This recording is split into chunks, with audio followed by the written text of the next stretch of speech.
What's up, reviewers? It's your man, Benny Blue, and this episode of the podcast is brought to you by rotosurance.com. Protect your fantasy team by buying fantasy sports insurance today. Go to rotosurance.com and use our promo code JBBenny20 for 20% off your order.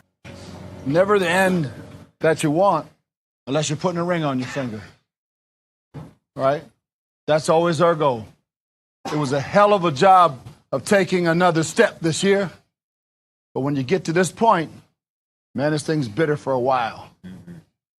Bitter for a while. All the way till when we start all over again. And it won't be the same crew. But next year's crew, we just keep climbing. We ain't got far to go. None of us thought this would ever happen. All right? But we'll go back. We'll learn from it. Just make sure that when we come back with the purpose we came with the last year. And that was to get back to here. Now we got to make that next step. Great job. I thank you so much for everything you've given all year. Proud of you. Young guys did a great job this year. Vets that joined with us late, I can't thank you enough. Great job. Coaching staff did a hell of a job, everybody.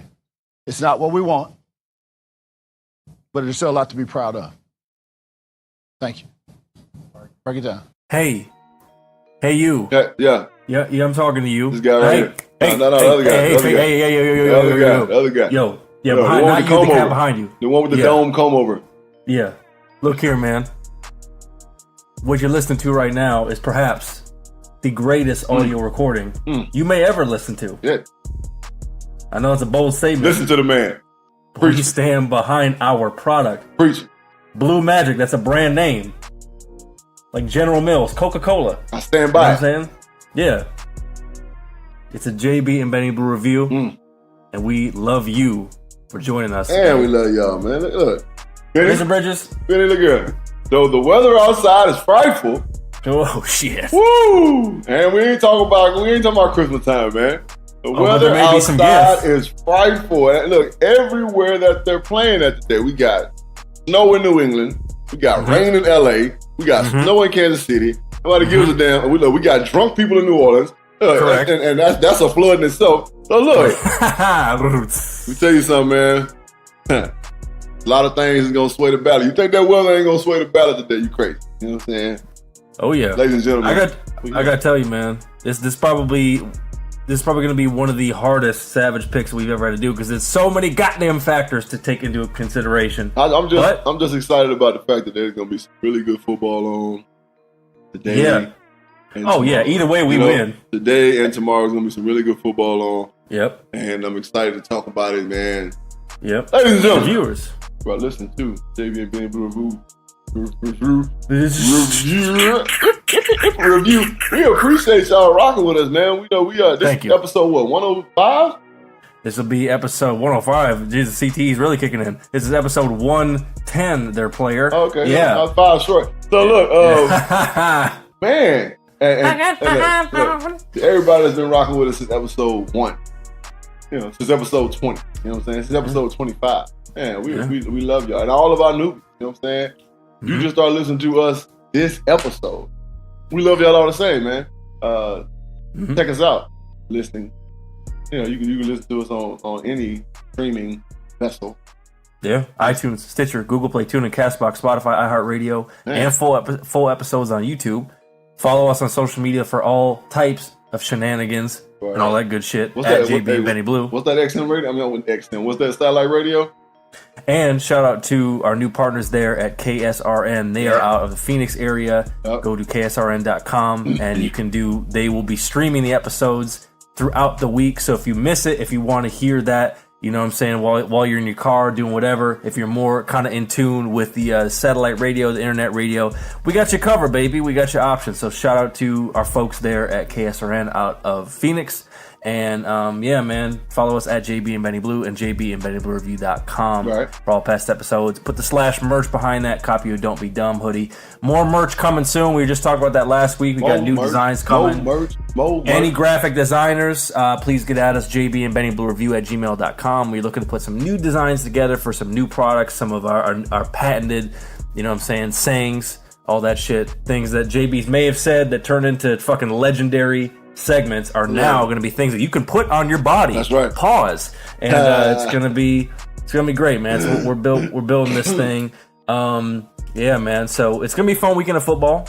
It definitely is, and we will get into that. We're also bringing back JB's with it, with it or not. So we're gonna throw some sports and some other things at him to get his opinion on what's happening out here in the world at large. But Bizzle, man, I know you were kind of burning on something we talked about in our patent pre-production meeting, and I know you want to get into it as far as having another angle of what's happening really with this whole NFL head coach shakeup business. You know what I'm saying? Shakeup it is, man. Listen, a lot of minority head coaches got fired.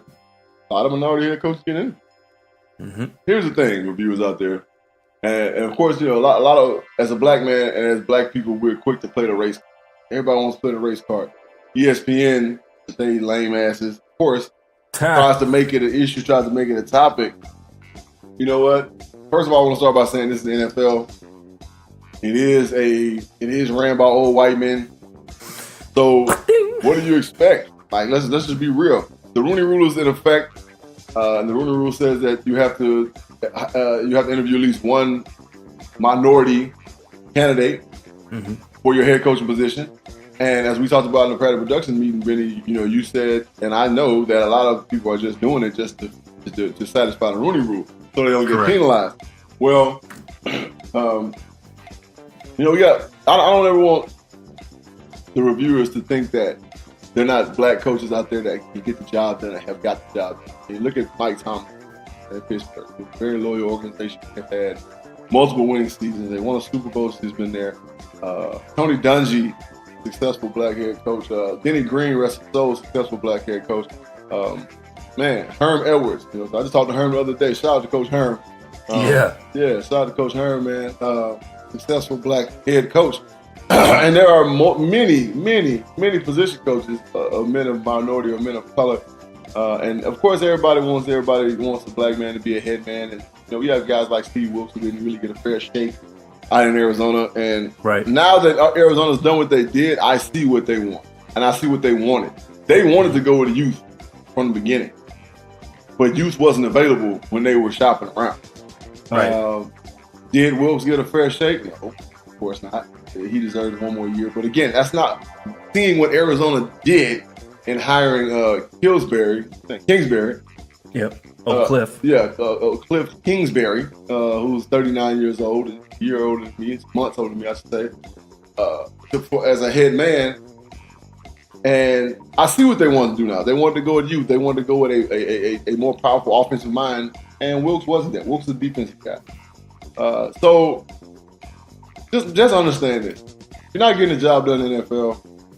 If you can't cut it, you can't hack it, here's what it is. There are a lot of white coaches that have been fired after 1 year. So we just have to understand, we want the best for our race, you know, as African American. We want the best for our race. We want our people in position, you know what I'm saying, of power in the NFL. And actually we should. I mean, 75% of the NFL is black.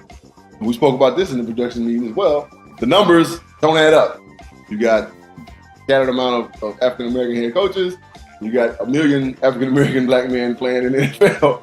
Right. It just ain't adding up. So, you know, it is what it is, and that's what I want everybody to understand. It's gonna be what it's gonna be. It is what it is. Everybody has a gripe with the NFL, but I guarantee you, at 2:35 p.m. Mountain Time, 4:35 Eastern Time, and 1:35 Pacific, everybody's gonna be watching football, right? Everybody's got a gripe with it, but everybody's sitting watching. And those that are quote unquote boycott the NFL are so small and minute that nobody gives a fuck. Like, black people, we're gonna keep fighting. That's what we do. We're gonna keep fighting. Black men are capable of running ball clubs in the NFL. It's been proven. So we just gotta keep fighting. My thing, and this is what I say to young black men and young black coaches: be the best. Be the best. Be so good that they can't ignore you. That's my solution to it. Everybody seems to think that one day I'll be an NFL head coach. A lot of people say it. A lot of people say it. A lot of people like say it. Like my lady friend / girlfriend, whatever you want to call her, she says it all the time. She's like, "You're a coach. You're a coach." You know what I'm saying? Do your thing. Correct. If you love it, it makes you happy, do your thing. Right. My ex-wife told me, look, you're a coach, that's what you do. I love doing it, it's my passion. Bruce Aaron, my man, shout out to him, he just got hired down in Tampa. BA. Yep. BA told me, I'll never forget this, when I was doing the internship, BA just told me, he looked at me, you know what I'm saying, I was joking with him, and I said, man, BA, I want to be like you, man, in this coaching thing, I look up to you, I admire you. He looked at me, he said, oh, you got it. He said, shit, you're going to be a head man in this league one day, you stay after it. He said, this is what you want to do. I said, I see you out there. And I was with the defensive line at the time. He said, shit, I hear your voice. No knock on Buck. He was like, I hear your voice more than I hear Buck. He said, but that's just you being assertive and taking control and understanding your role and taking away responsibility from Buck so he can focus on other things. Mm-hmm. So, well, that's and that's what it all boils down to. But that's all I'm gonna say. Young black men, young black coaches, be so good they can't ignore you. Right. The NFL is evolving right now, whether people don't know it or not. You can't see it. Mm-hmm. There's an evolution happening in the NFL. From 2003, when I was drafted, to 2019 right now, the NFL has changed drastically, and it is really starting to move. And fast forward right now, it is a offensive-based league. People want to see big points being put up. That's not saying there's not some great defense being played, but it's so many points being put up that people know now when there's great defense being played. You can't overlook defense. Now you can't help but see it because you have a team like Kansas City or LA Rams that scored 50 points a game, and then all of a sudden they'll score 21 points. You're like, oh, that was a good defensive game. Yeah. African-American coaches, minority coaches, be so good that they can't deny you. They can't ignore you. And that's all I'm going to say about that. And I think that the important thing to touch on, you brought up a good point as far as learning from BA and being around that environment in terms of not only playing, but obviously doing the coaching internship, like you said, and coaching young players and they come up now, is that it's interesting. An issue like this is very similar to things that you see in society as far as things like the criminal justice system and things like that, where people can identify the problem, but what they can't do is identify the solution. Right. Because you got to keep into account. You know this. You say this all the damn time, which is why you're able to give us a full perspective in terms of, like you said, it's a bottom line business. No matter if you're black, white, brown, yellow, purple, you got to get the damn job done once you got the damn job. Right? So that's the thing. Even if you get this job, a lot of these coaches are really set up to fail. They don't necessarily get, they may be, for example, a lot of coaches who are there, they end up firing the GM, then they get a new GM. The GM doesn't want your ass, so the GM wants to get a new coach. Or if you're having friction with other coordinators who may be jockeying for jobs at jockeying for your job or trying to get a head coaching job somewhere else. There are so many fucking moving parts to be successful. And ultimately, no matter what you look like, you have to be built to be a head coach. JB, how many coordinators have we seen who quote unquote earned the job, and then they get to a position where they're the head coach and they realize, oh, that's not my personality, that's not my coaching style. I need to focus on one side of the ball. Right, that's not the thing. And again, I said it when Mike McCoy got fired. No knock on Mike McCoy. Mike McCoy is not a play caller. Mike McCoy is a hell of a quarterback. What is the word I'm looking for? He's a quarterback cultivator. Like he can groom a quarterback. He can coach. He is a hell of a quarterback coach, and he's a decent enough offensive mind to know that with the personnel he has and the person that he has throwing the ball and taking the snaps, he can design things that can aid that young man to be a better quarterback. Is he a play caller? No, because he doesn't have that dynamic mind. He doesn't have that open mind, spontaneous mind to be a play caller. That's not his gig. Was he a head coach? They tried that racket too. He didn't do very well at that. It's not his personality. It's not his thing. It's nothing wrong with being a position coach in the NFL. You're gonna make six figures. You're gonna make it for a long time if you're a good one, right? Head men they just gotta have it. You have to have it to be a head man. Yes. Guys like BA have it. You know what I'm saying? Correct. They just know how to corral the troops. He'll make you run through a brick wall. You have to have that power, that moxie to be able to make the men do what you want the men to do at a high level. And everybody don't have that. So, and it's bigger than being a coordinator. You have to have that in you. Whether you understand it or not, people, football is football. Basketball is basketball. A coach is a leader, and a coach has to be respected and looked up to. All right, if you're on a team and you don't respect your coach, or you don't have a love for that man or an appreciation for that man or woman, and you're you're looking at this person like, what they gonna tell me to do this shit and they ain't never did it? You know what I'm saying? Mm-hmm. Or what's your credential? You know what I'm saying? Like, you gotta have that respect. You gotta demand that respect. You gotta demand it. So, again, my African Americans and my minority coaches who are trying to get in these positions, be so good that they can't deny you. And understand, I'm gonna go back to it. Dad, I wish you get the shirts made, my guy. Be real with your grind. Be real with your grind.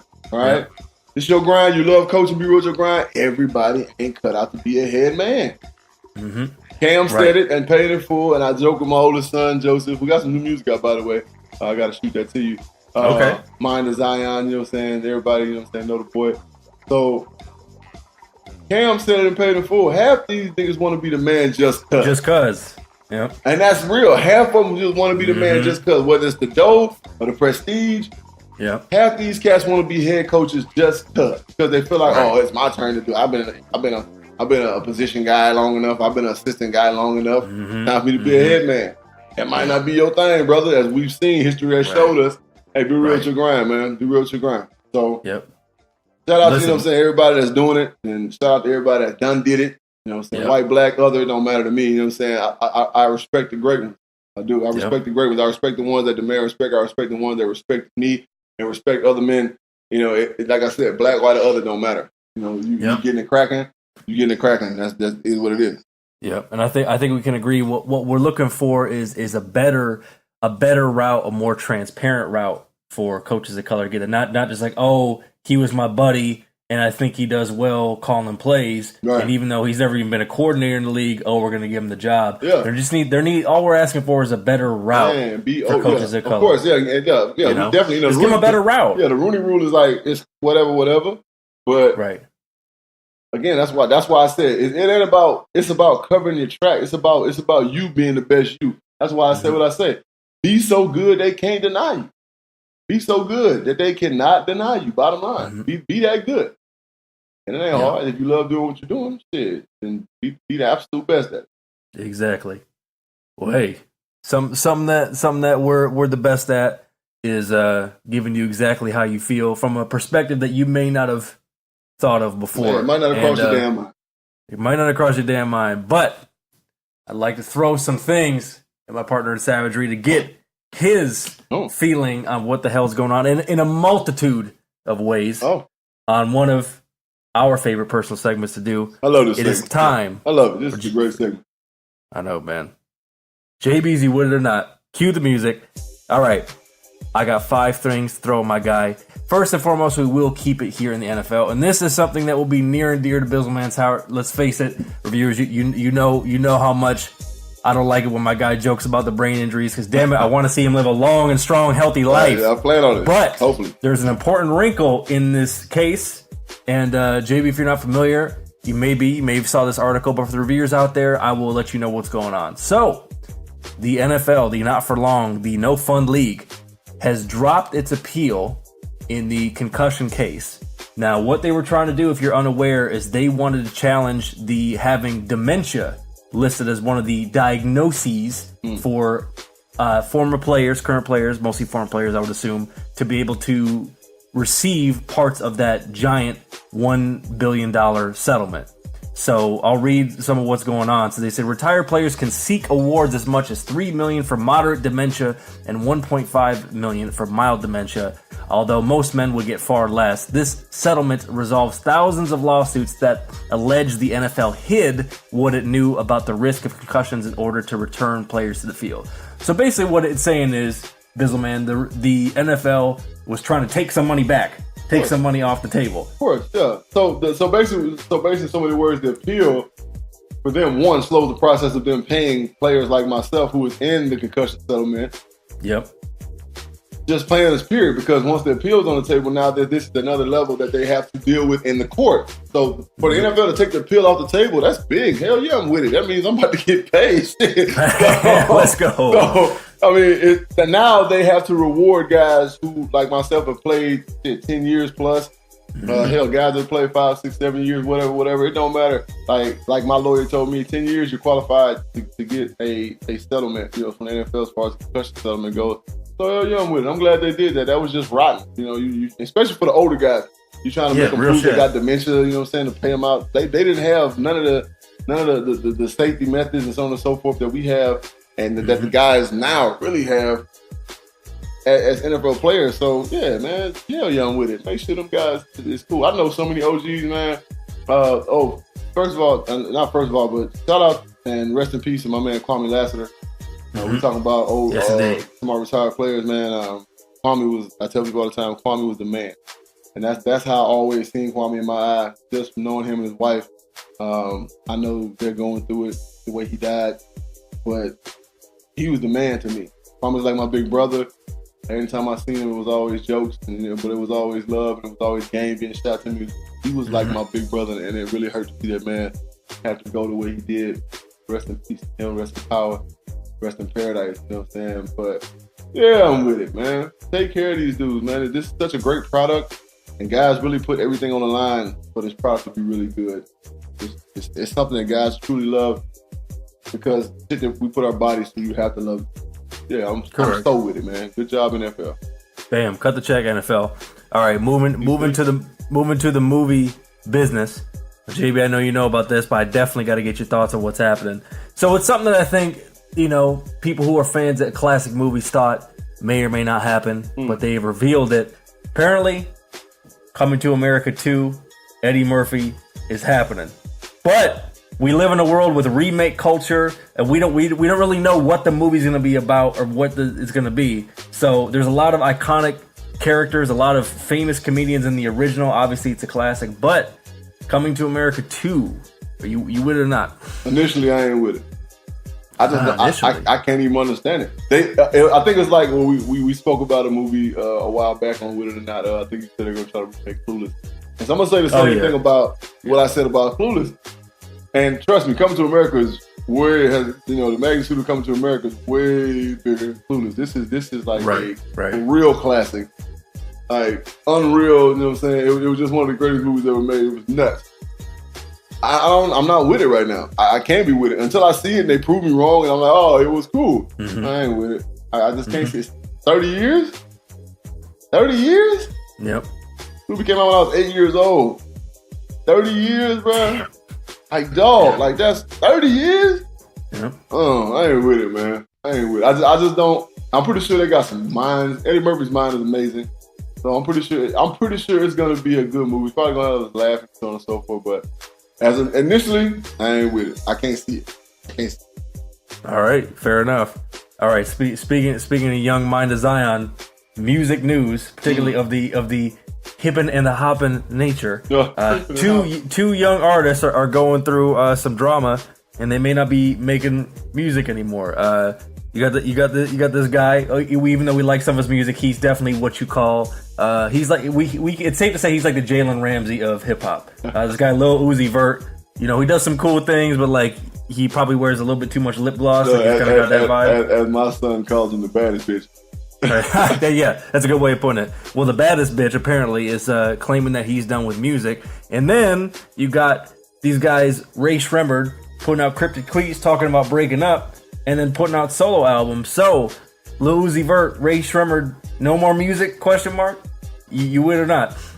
I'm not with it, man. Those guys are young and talented, and as far as Lil Uzi Vert goes, maybe he just needs a break because I'm sure the industry is bananas. Yeah, and he took it by storm. Yep. Anytime you see one of his shows, it's ridiculous. You know what I'm saying? The little cat makes, he makes some dope little tracks. You know what I'm saying? And he's respected, even though he's a weirdo. But I mean, shit. And in this day and age, who's not a weirdo in hip hop? You know what I'm saying? Right. And as far as Ray Shremmerd go, they're both talented in their own rights. But a lot of people don't know about Ray Shremmerd. Both of them produced, both of them write. Mm-hmm. But together, they're magic. You know what I'm saying? I know Sway Lee does a lot of things on his own. You know what I'm saying? As far as like Sway Lee is a hook guy. He can sing a little bit, hold a note. He has that distinct sound. But I don't ever want to hear him say they're breaking up. Making solo albums, okay, cool. But see, the thing about this is that this is how breakups happen in groups, right? Right. So you make a solo album, I make a solo album. Your solo album goes platinum, mine goes gold. What the fuck? Right. So me and tell y'all like him better than y'all like me? Is that what y'all saying? Okay. And I honestly, I think everybody knows that Sway Lee is the more popular one in and Ray Sherman. I think it's just. I mean, hell, I'm pretty sure Jimmy knows that. But the fact that they're brothers, it's like actual brothers. Yeah, that's what I'm saying. So the fact that they're brothers, it's like I don't really think that they're a trip, but I just don't like the whole breaking up thing. Just say you're gonna do solo albums, and then in the next 2 or 3 years we'll do another Ray Sherman album. That's all I want. I agree. Ray Sherman, we like your music. You guys are probably better together than you are apart. And yeah, man, don't be like a bad behind the music out here. You know what I'm saying? We don't want that. We don't want y'all to be 40 years old talking about what happened in 2019 when y'all put out solo albums and then y'all broke up. Right. So not right. Yep. So there you go. A couple more to throw at you, JB. We posted on our Instagram. We've talked about it many a time, and damn it, we love conspiracy theories, and we know they're fucking true. You saw what happened with old Bama when your man, young Aubrey, threw on the Bama hoodie, and they took an L. And there is evidence to prove that he has fucked over other teams, namely Kentucky basketball. Toronto. Actually, the LeBronto Raptors got ran out the goddamn gym when he was sitting courtside chirping and talking that shit. Now, one franchise has gotten in front of this, Bizzle, man. The Timberwolves, yes, the Minnesota Timberwolves have kindly asked young Aubrey Graham, hey, bro, how about you not throw on our gear? And because, we want to try to get the season back on track. The Timberwolves trying to break the Drake curse. JB, you with it or not? I'm with it. I'm so with it. Yes, call him out. I called Drake Mush from fucking the Bronx Tale.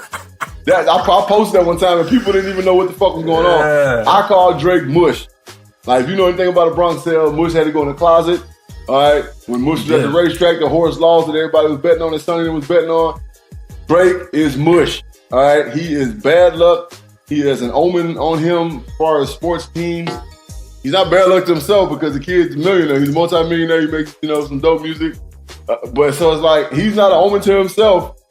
But man, is he to everybody else, all right? Mm-hmm. I'm sorry. When I saw that, and it's crazy because I saw it after we did the podcast and we said, okay, Bama.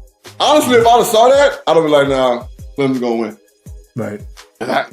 That's what he does. It's been proven. Sorry. Yep. Like, if I and I'm with the Timberwolves on that. I'm like, yo, don't put on nothing that we make. Right. And if you do, don't post no picture of it. You can wear it, just don't post no picture because it seems like as soon as you post a picture, if anybody sees you with it on, Rap City in the basement. It's exactly. Right. I'm with it. Like, good job, Timberwolves. You tell them, man, don't put my shit on. We all right. We cool over here. I know you know what I'm saying. You like Big Cat, you know what I'm saying. Wiggy, you know what I'm saying. All them boys from Kentucky, right? All them boys from Kentucky. Was Wiggins from Kentucky? I know Big Cat was. Well, no, Wiggins is what Wiggins is from Canada. Karl Anthony Towns from Kentucky went to Kentucky. Yeah, I know he went. Yeah, so Big Cat went to Kentucky. So yeah, you know how Drake loves Kentucky. So hell yeah, good shit, Milwaukee. That's awesome. I'm with it. Right. And JB finally wrapping up. As you know, I'm a sick man, and I like to throw random ones at you. So I'm gonna end this one strong. Oh, I can see this face at FaceTime. Here we go. All right, Bizzle man. In California news, up toward the Bay Area in Salinas, a man was caught. 32-year-old Roberto Daniel Arroyo was caught licking a doorbell at a home for approximately 3 hours, and then relieving himself in the front yard. He's probably off them good X pills. It was caught on camera by one of those Ring or Simply Safe deals. I saw it on Twitter. You know, Twitter has everything. I saw it on Twitter. Yeah. Was he just living his life, or we need to get this motherfucker tased? What are we talking about? Yeah, he's a sick man. I'm not with it at all. First of all, any man that licks a doorbell, you got to be highly medicated or clinically insane. He had to cool his tongue, man. Yeah, or no, I'm not even gonna say insane because insanity is, we know the definition of insanity, but you have to be clinically crazy. Difference between this insanity and craziness. This dude is cuckoo. He's crazy. He's gone. He's out for lunch. He's off in bath salts. That too. I mean, you know, bro, you never know, bro. Like this dude, like all these drugs nowadays are so horrible. Like, all these drugs nowadays is so horrible. And look, this is a great time for me to say something. You know, how JB likes to just kind of, hop on the soapbox. Young people, stop fucking with these pills. know what kind of weed you smoking. Like I smoke weed, and I don't smoke weed with people I don't know. Never. I'm not gonna grab somebody's blunt. Both. I'm not gonna grab somebody's blunt I don't know. I only smoke weed with people I know. When I buy my weed, I buy my weed from people I know. I don't really buy from First of all, who buys from a dealer anymore? Right. It's all about go to the damn store. For you just walk into the store and just get some fucking weed. You know what I'm saying? So stay off these pills.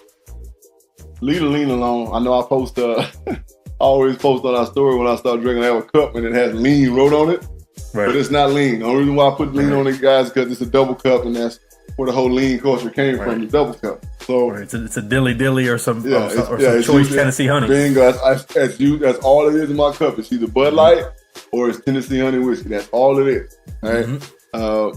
I'm not with this shit, man. It's so dangerous, you know what I'm saying, out there, man. Y'all be careful out in this world, man. People crazy, they be on all kind of shit. Yeah, frying their brains and fucking licking mailboxes and all type of wild shit. Right, you licking a doorbell. Like what? Yeah. Was it a fine ass bitch that stayed in the house? Shit, I don't know. But boy, yeah, whatever he was dreaming about, he was going in. Because you said he choked the chicken on the lawn and let it. He watered the grass. You know what I'm saying? He watered the grass, licking the doorbell. He put some protein in the flowers. What the fuck? Yo, you probably just have to cut the doorbell out the frame and just throw that bitch away. It's over with. There's no antibacterial wipe. Yeah, that can help that. It's a wrap. Really spray a whole can of motherfucking antibacterial on that shit. Like something. Then set the fire. Right. Damn. All right. Well, that's been JB's You Win or Not segment. We appreciate you joining us for that. We're going to go into our special advertisement. It's always a good time. Our special advertisement announcement. When we come back, it's a divisional round. There's going to be some sleet, snow, hail, fucking thunder and lightning, God knows. And it may affect how your team performs. And if you put down any money, I would be clutching the wall a little bit tighter, because who really knows what's going to happen in this divisional round. But we're going to get to the bottom of it when we come back right after the special advertisement announcement. But in case you forgot, you're listening to the JB and Benny Blue review, and we'll be right back. You dig?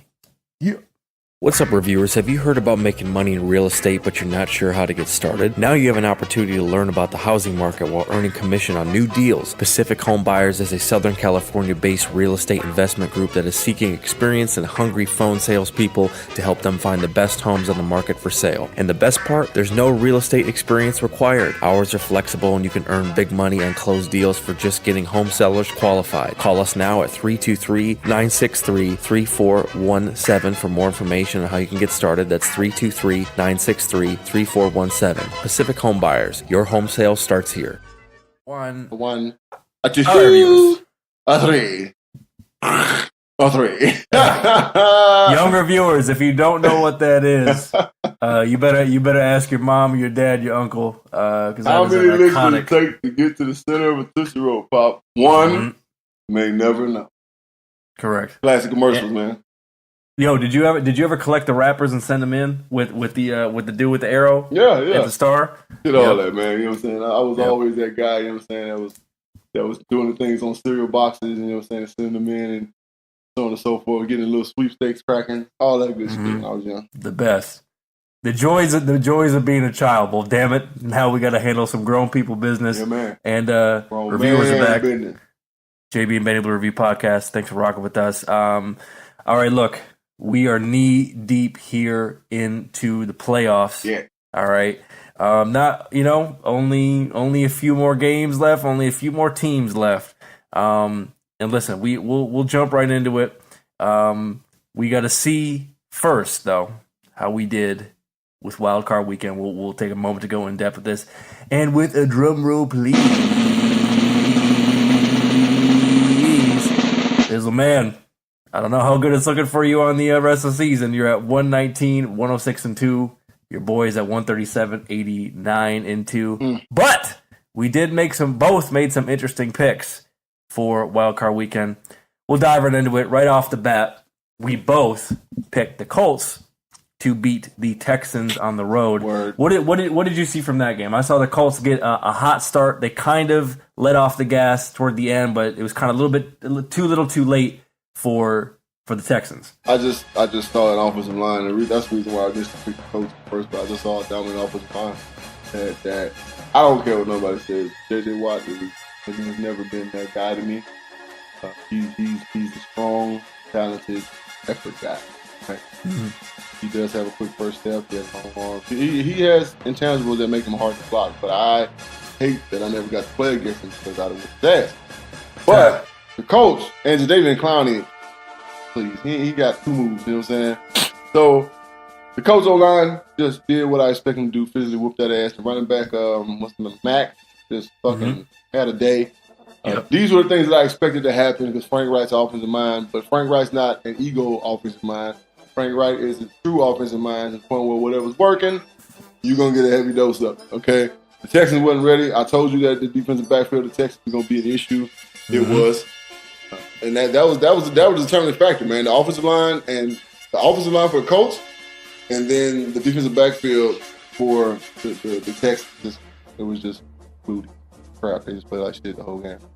Yeah, Marlon Mack ran for 148 and got a touchdown. And I know you had a proud O-line hog molly moment. If you saw it, Quentin Nelson, probably he may go down as the most underrated pick of this past draft. I saw this man pancake the shit out of Jadeveon Clowney. Oh, yeah. Bad. Mm-hmm. So they really controlled line of scrimmage, which is what we talked about when we were making our picks before the game happened. And we were right. They controlled the line of scrimmage and they got off to a hot start. So there it is. A game that we both got wrong, although I don't think there's too much regrets because, I mean, look, Cowboys won by 2. Mm-hmm. All right, we both picked the Squawks to beat the Cowboys. Cowboys having a run, you can't deny it. Zeke went for 137, got a touchdown. They got it going. What did the Cowboys do right? I mean, they're doing something right. What did you see? They stuck to their guns, man. And, we know what the Cowboys did right. They were smart on third down. They didn't do anything dumb on third down. It was third and short, they ran the ball. It was third and long, manageable. They threw stop routes, they threw crossing routes. They did things that were smart. They played old school football. Let's be real. The Seahawks defensive backfield ain't just killing it. Griffith, they picked on him a lot. He's a decent cornerback. Plays the run very well. Not bad in pass coverage, but they picked on him a lot. They just did everything smarter. And their defensive line, hey, they everybody talks about Arnold and then of course, saying before the Texans got put out, their defensive line with Watt and Clowney, and look, let's be real. Cowboys D-line is real. They're young, they active, they disciplined. Shout out to the defensive coordinator. They are disciplined, and they just like a bunch of wild pit bull dogs out there. So, and then of course the Seahawks offensively just really couldn't get anything going. And you can kind of go back to what I just said about the Cowboys D-line. They just made it hard for them to run the ball. Number 1 rushing attack in the league, team wise, didn't do shit. So yeah, shout out to the Cowboys. They just did everything. I ain't gonna say right. They just did everything smarter than the Seahawks, which is why they ended up winning the game. They played basic backyard football, bottom line football, and that's how they're built, and they stuck to it. Again, just like the Colts, those are teams that they stick to what they do. They do what they do well, and they stick to it. Bottom line. Yeah, and reviewers who've been listening to this podcast for quite some time know that we seldom use the words smart and Cowboys together. Yeah, it's like an oxymoron. So the fact they made it happen, hey, they're going in the Coliseum today, and that's going to be interesting for the divisional round. All right, now JB, this game you had some choice words there on our IG story. Again, follow us at JB and Benny Blue. I'm proud of this pick. I got this right because it's kind of what I thought was going to happen. Although they ended up the Ravens made it interesting at the very end. Chargers beat the Ravens on the road. A lot was said about Lamar. Obviously, those who know my love for the Ville know that I've been following him for a while, so I know what he's capable of. But what did you see from the Ravens and how they were? Because I mean, think about it. Like at halftime, the score is 12-0. It's not that unreachable. But right. What did you see out of this game, particularly with the Ravens? On the story, on the IG stories, I said that they need to put Flacco in the game. And the reason why I said that is because it looked like game was too big for Lamar. But I'm taking that back right now. What it seems like the game was too big for the offensive coordinator. Marty Morningwood. Yeah. It seemed like the game was a little too big for Marty. And if they would have just turned Lamar loose and let him do what he did, because I don't think they were doing a lot of things that they got him where they are. And of course, the Chargers, they were keying in on certain things. But again, like we just spoke about with the Cowboys and the Colts, if this is what you do, stick to it. And then you make little bitty adjustments off of what you do. But I think that they didn't start doing what they do and what got them to where they are, what made them successful over the last 8-game stretch, is that they weren't doing what they do with Lamar. And they didn't start doing it until it was too late. And at that time, the Chargers, they was rolling, they was clicking. They were doing what they do, man. Taking little shots down the field here and there, running the ball. Your boy Phillip, got a first down with his feet. That shit looks the devil Phillip. That shit looks so old and decrepit, but hey, he got it done. Shout out to him. But yeah, I just feel like that the Ravens just didn't turn it on fast. They just weren't, they were getting off the field too much, and which made the defense be on the field too much. And, the whole old adage, offense stains, defense rest. They play better. Weren't sustaining, so defense on the field a lot. In the first half especially, they weren't playing very well. They tried to get that spark. They tried to fight in the fourth quarter. Second half type deal didn't work for them. Shout out to the Chargers, man. Playing sound, hard-nosed football. Yeah. And then finally the game that, if you remember from last week reviewers, I predicted was going to end on some bullshit. Kind of did, but it ended up going the other way. JB got it right with his drafting team, the EAGLES Eagles, get it done. So, when it comes down to last play, Cody Parkey, it hits the upright, then it hits the crossbar. However, upon further review of the tape, ball was blocked. Yep, it got a D lineman got a mitt on it. Reviewers, got a the paw ball was blocked. He got 3 fingers on the ball, which if you don't think that's going to deter which way the ball goes and the direction of the ball, it's crazy. But shout out to Philly because they went in there and they just played hard-nosed, fuck you football, right? Just kind of what you expect from a Philadelphia team. If you know anything about Philly, if you ever been to Philadelphia, they just went in there and played hard-nosed, fuck you football. Great job by Peters and Lane Johnson on the monster that is Khalil Mack because he did not get loose in this game, and there were a lot of one-on-one blocks on him. Let's keep it all the way real. He wasn't just getting double-teamed and so on and so forth. That wasn't happening. There were a lot of one-on-one blocks. That's why I say they played fuck you football. They were like, it's us against you. We're not going to do nothing special because it's Khalil Mack. We don't give a damn. Hicks, they one-on-one him. It's easier to double interior than the exterior. So, of course, he probably got double-teamed a little bit. They made plays. They did their thing. But when it all boils down to it, Philly just literally played fuck you football. Like, we finna come in your backyard, whoop your ass. That's what they did. Mm-hmm. Bam. So there it is. That is what happened. Right. That's what, there's something magical going. You never know, man. The playoffs, stranger things have happened. But we'll see what goes down there in the big gumbo bowl, baby, when we get down to that. Because now it is time for 2018 NFL Divisional Round. Savage picks. Yeah. Cue the music. Let's go. Bizzle man, right off the bat, the first game that we're starting with here on Saturday, it is Checkars Colts at the Chiefs in Arrowhead. Now, before we dive just right into it, let's go over some of the factors.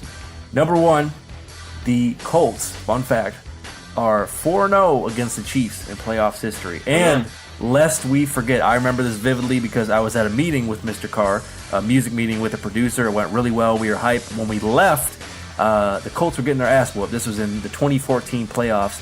They ended up coming back from a 28-point deficit to beat the Kansas City Chiefs 45-44. That game was fucking crazy as shit. Now we'll go over the factors. Look, it's snowing like a motherfucker in Arrowhead. That's going to change some things with the game. Obviously, we know what Mahomes can do. Defense is going to be the real question for Kansas City. They have not won a home playoff game since 1994, since Joe Montana's ass was there. And the Colts are playing very balanced ball. So that's kind of what we're looking at. Any other keys that you're looking at as far as that could factor into the result? Sammy Watkins is back for the Chiefs. Now, with Sammy Watkins being back, of course, what that does is it takes 2 pair of eyes off of little peace sign, little Tariq. That's not going to be good for coach. Eric Berry is back. So you're talking about a man that can cover Ebron.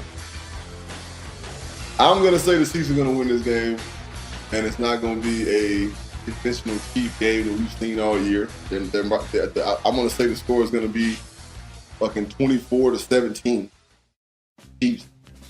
And because of those factors, like I said, the fact that they have to take a pair of eyes off of Tyreek Hill, because if Sammy Watkins wouldn't be there, I would pick the Colts all day.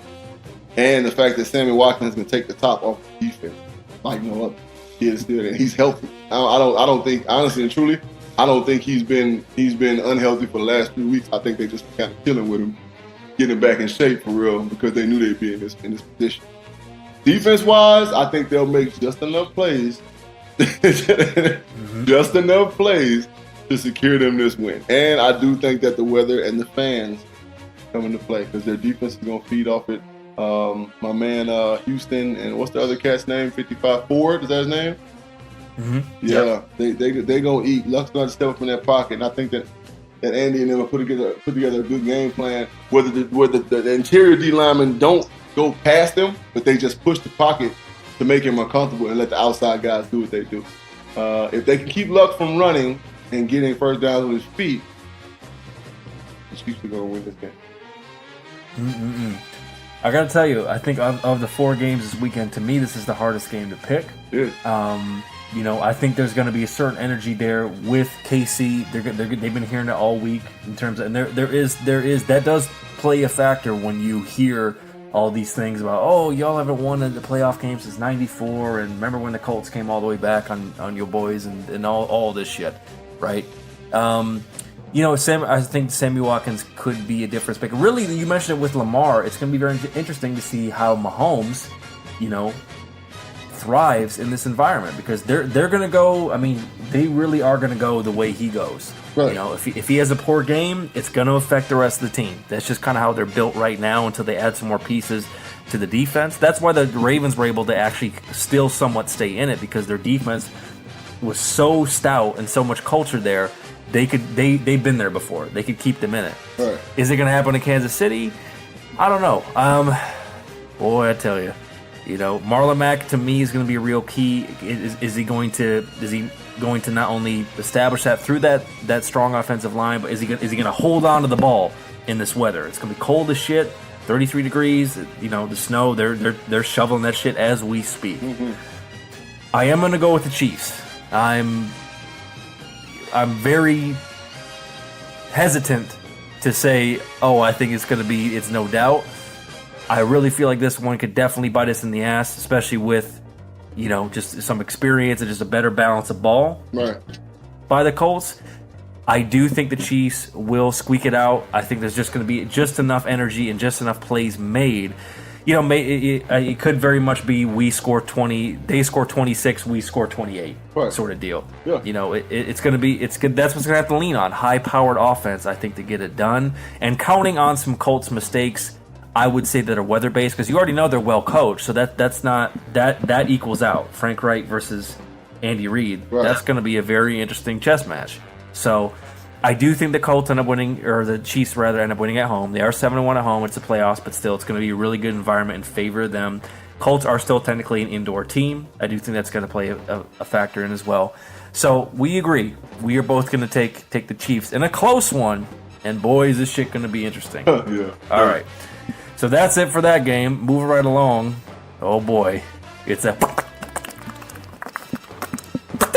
How about them Cowgirls? I mean Cowboys, and they got it done at home, and they are staying alive, and they are going here to face them LA Rams here at the wet and wild Coliseum. Rams are 7-1 at home. The line is 7 for the Rams, with the Rams at a bye week.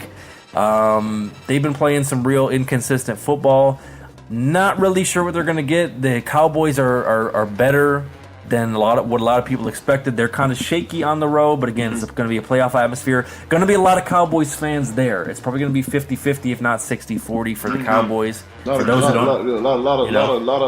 of crowd fights going on there. Yeah, exactly. So that's just kind of the basics of what's happening. But what are some other things you're seeing coming into play as far as how it could affect the game? Well, as I talked about earlier, the Cowboys D-line, man, and then the Rams subpar O-line. I'm going with the Cowboys this game. I honestly and truly believe, I told you that if Philly beats Chicago, Philly was going to the Super Bowl. So it's going to be an NFC East division. It's going to be an NFC East NFC championship. All right? Cowboys are going to beat the Rams. And here's why. The defensive line of the Cowboys is going to whoop the defensive offensive line of the Rams. Gurley is not going to get loose like they think he is. The three-headed monster, which is the linebacker, which we have Vanderhorst. What's the kid's name? The black kid. You got Lawrence, right? No, from Notre Dame, the linebacker, the kid that got hurt, his brothers. What's his last name? Smith? Okay, I don't even know. Well, yeah, his brother. I think it is Smith. You know what I'm saying? Because his brother plays running back for him. So you got Vanderhorst, or whatever his name is, Smith, and then you got Lee, and linebacker. Between those three. And all of them can run. All of them are long. Well, except Lee. Lee's kind of stubby, but between the two young bucks, they're both long and athletic, and they can run. So Ty Gurley out of the backfield, not a factor anymore. Ty Gurley running down the field, not a factor anymore because these guys can run stride for stride with him. Jared Goff. And here's another reason. Dallas' defense is just that good. They're good. And they're strong in the defensive backfield. Not the best in the NFL, but they have probably them all together, like for four men, they probably have the most consistent defensive backfield in the NFL. Which means you're not finna just dog them out the whole game. You know what I'm saying? They play well, they adjust well. They probably have one of the best cover corners in the NFL. I can't remember his name, but this kid he's good, right? And I think quarterback play too. I think Zeke is gonna do what Zeke does, and I think Dak is gonna make some plays with his feet that are gonna keep drives going for him. When Aaron Donald gets in that backfield, he's gonna do it. I just feel like the Cowboys, again, I've been here before. All right, I've done this. This is the powerhouse in 13-3. I was 13-3 once in my career too in Carolina. All right, and we had the #1 rushing offense in the league. We had 2,000-yard backs and D'Angelo Williams, Jonathan Stewart. We were a juggernaut. We were fucking virtually unstoppable, and we had a strong defense. Right? Arizona ended up beating. Who did they beat? Once they beat New Orleans. Right? Who did they beat to come to us? Anyway, whoever they beat in the wild card, then they come to us. Big bad Carolina. We sitting there off the box, fresh. We put in work now. You know what I'm saying? If you didn't think about Coach Fox in Carolina, we put in work. We beat the shit out of each other. All right, and we kept it football. All right. So I don't think the Rams are veteran-led enough to beat this Cowboys. Time will tell, but I'm rolling with the Cowboys. Yeah, the interesting thing about this game is because it's so interesting with the matchup between Gurley versus Zeke, but it's going to be, wet and rainy conditions. Obviously, typically folks think it doesn't rain in Southern California. To hell it doesn't. It's it's the wet season right now. California's two seasons, wet and dry. Right now it's the wet season. And that field, even if it stops raining, that field's going to be soaked.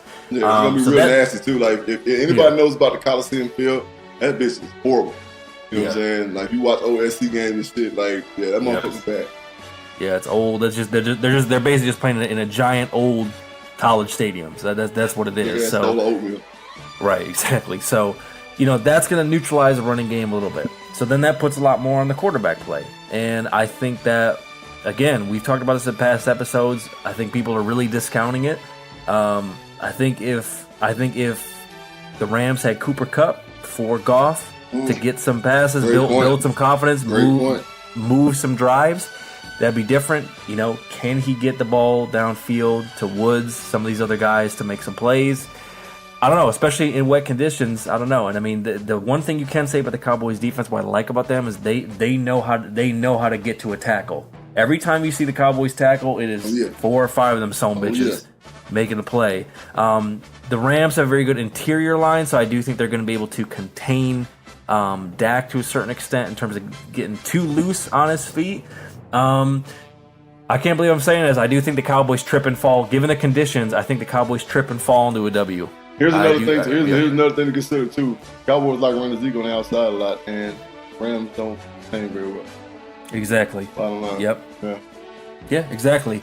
So I do think the Cowboys end up squeezing out of LA with the win and go to the fucking NFC Championship. Good God Almighty!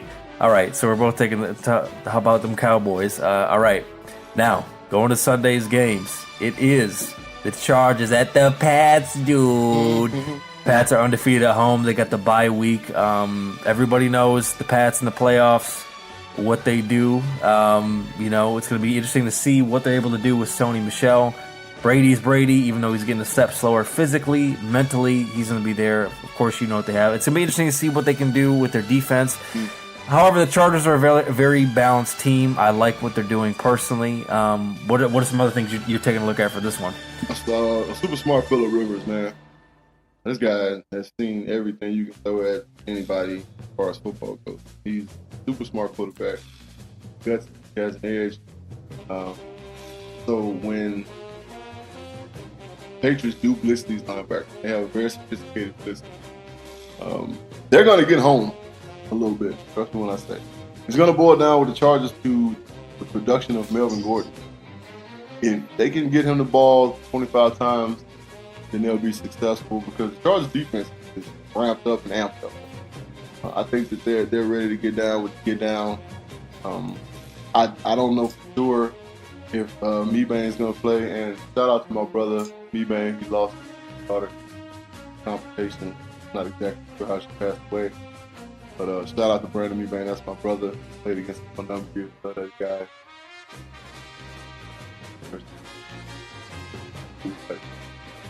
Cool to see my brother, but he just went through something very traumatic. Child, nobody wants that ever in their life.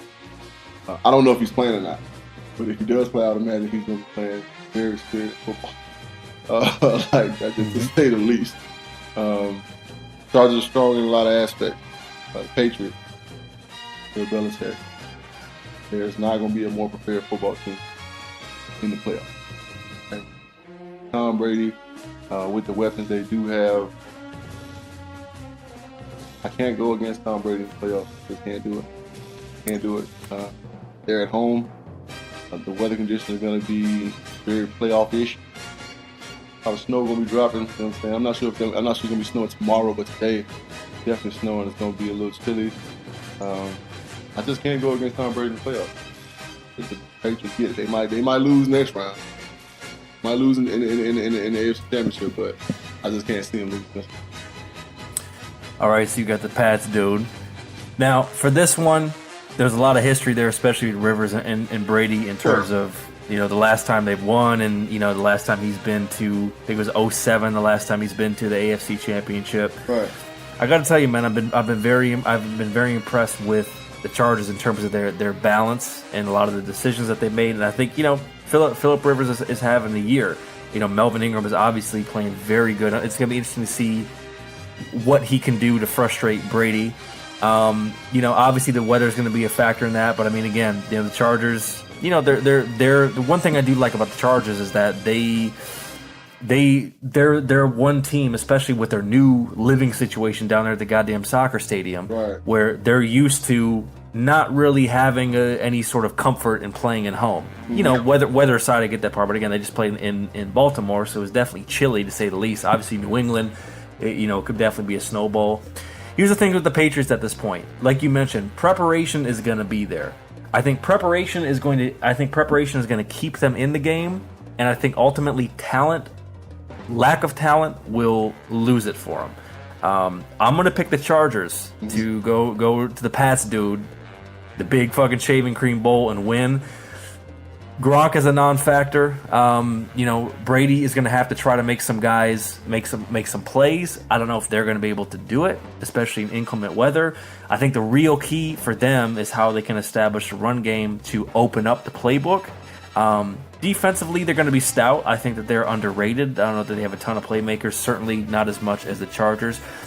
To me, I think this is where you kind of see it's going to be a hellified game, to be sure. But I think the Chargers end up kind of starting to close the casket on this whole Brady Belichick thing. I really think I don't, like you said, I don't think preparation and game planning is going to be in question at all. I just think I think by at some point during the game, whether it's sooner or later, I think toward the end, their lack of talent and their lack of investment in talent is going to get exposed.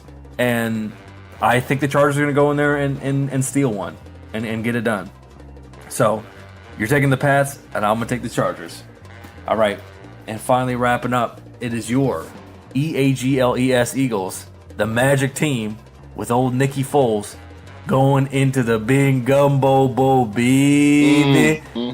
The Saints come marching in. They are off the bye week. They're giving them 8 points at home. That's a little generous. They do play well at home, though. What are the factors, major key alerts you're looking at for the Eagles at the Saints? Well, one thing I'm going to say is offensive line wise. First of all, I'm going to go back to week 6. Philly went out to the dome, got their ass there, 48, something like that. Next thing I'm going to tell you, reviewers, is that it's hard to beat a football team twice. If you've ever played in any kind of sports, it's hard to beat a team twice because they're going to have that added fuel to get at your ass. And it wasn't just a victory down in New Orleans. It was demoralizing because New Orleans is a cocky bunch, right? Starting with the head coach. Let's be real. Peyton's a cocky motherfucker, you know what I'm saying? Just in general, all these guys, cocky bastards, bro. I think that you're looking at a Eagles team that has that, like last year, has an underdog mentality. And they're coming to New Orleans to kick New Orleans' ass. And I'm talking about same thing they did in Chicago. Fuck you football. Like, fuck you. Like, for real, fuck you. We don't, you know what I'm saying? It's going to be some altercations. It's going to be some bickering, some bitching. It's going to be scrapping in the stands, on the field. It's going to be a nasty-ass, fucked-up atmosphere for football.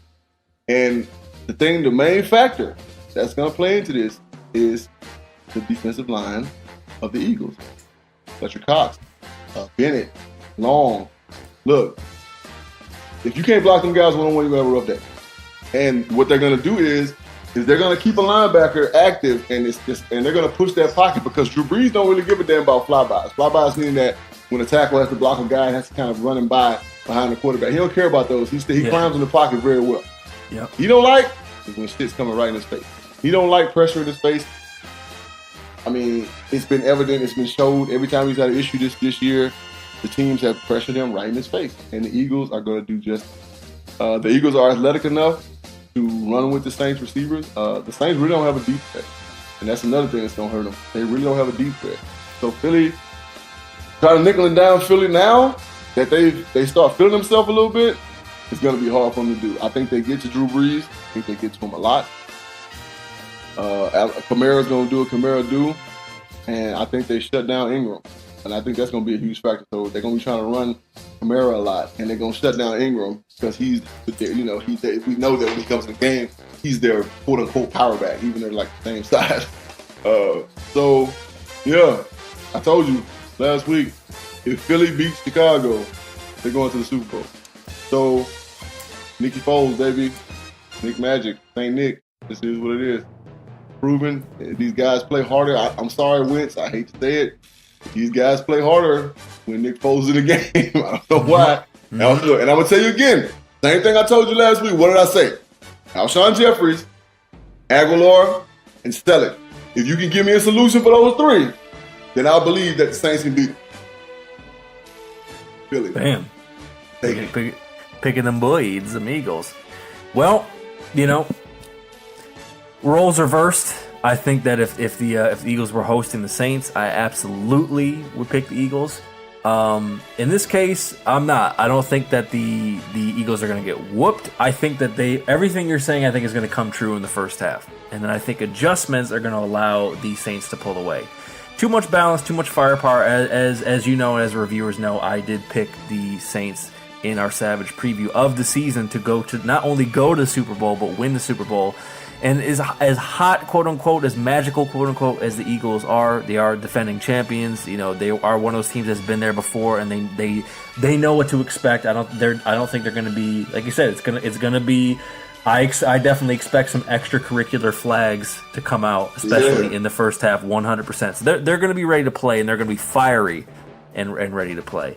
But you know, I don't know if they can stay, you know, step for step with Michael Thomas, keep him. You know, it's you know, I certainly don't think the Saints are going to play call themselves out of the game. Yeah. And ultimately, you know, we're talking about the OG, the legend, the first ballot Hall of Famer, Mr. Drew Brees, and I think he's going to be slinging that bitch all over the field. I do think what you're saying is going to absolutely be fact for the first 2, possibly 3, but absolutely the first half, where it's going to be, they're probably going to go in the locker room ugly, you know, 9-3, 6-3, some bullshit like that.